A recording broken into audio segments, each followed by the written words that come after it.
Sa ilalim ng pamumuno ni Police Brigadier General Nestor C. Babagay Jr., Acting Regional Director ng Police Regional Office 5, porman na ililunsad ang Community Assistance, Safety and Support Network kahapon July 22, 2025 ganap na alas 9 ng umaga sa Damarison Hotel, Barangay Gugun, Legazpi City. Dumalo sa naturang aktibidad si Police Lieutenant General Edgar Alan Ocobo, Deputy Chief for Operations ng Philippine National Police bilang kinatawan ni Police General Nicolas Torre III, Chief PNP. Ang CASSN ay isang estratehikong tugon ng PNP sa mga nagdaang insidente ng krimen na nakaapekto sa mga Filipino-Chinese at iba pang Filipino-foreign communities. Layon nito maging isang sensitibo sa kultura na plataforma upang palalimin ang tiwala ng mamamayan, palakasin ang pagkakaisa ng komunidad at matiyak ang maagap at epektibong tugon ng pulisya. Alinsunod sa community active approach ng PNP, pinagsama-sama sa programang ito ang masiglang pangangalaga ng komunidad at pabilis na aksyon ng kapulisan para sa kapakanan ng publiko.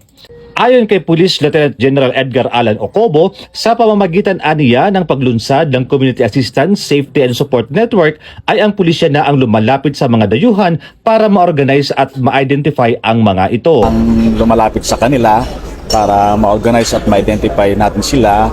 And with regards to the cases on foreigners, it's not alarming naman. We have cases in the NCR, the National Capital Region, in Manila. Mostly na ma-monitor ko doon is involvement of Chinese pa lang naman. Chinese kidnapping their fellow Chinese, yun pa lang naman. At na-control at nasosolve naman ng ating PNP.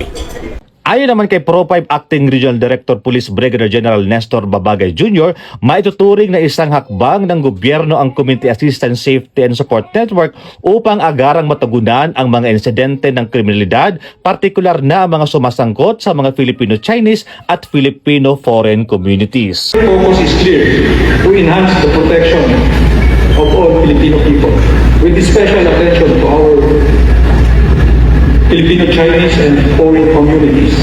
We acknowledge the unique vulnerabilities they can face from different threat groups besetting our society and to potential abuse, and represent our proactive collective response to mitigate, to alleviate the risk. All communities across people, let this be our unwavering assurance. The Philippine National Police remains steadfast in its commitment to promote the safety and security of every group and sector. We are dedicated to nation building, genuine trust, and ensuring safety through inclusive policy practices. Sa nasabing programa, buong suporta ang ipinahayag ni Dr. Rolio Milante, Pangulo ng Legazpi Albay Chinese Filipino Chamber of Commerce Incorporated, at Mr. Olaite Olushala Olosigon, Pangulo ng Foreign National Keepers Network. Binigyan din nila ang kahalagahan ng pagkakaisa, pagtutulungan at bukas na komunikasyon sa pagpapatibay ng ugnayan ng pulisya at ng komunidad na kanilang pinaglilingkuran. Nilalaw rin nila ang mahalaga ang mga ganitong inisyatibo upang mapalago ang tiwala at mapanatili ang kaligtasan ng mga multicultural na sektor sa rehiyon. Ipinapakita ng inisyatibong ito na ang paninindigan ng PNP sa pagtataguyod ng makabuluhang ugnayan ng mga multicultural na komunidad sa buong bansa.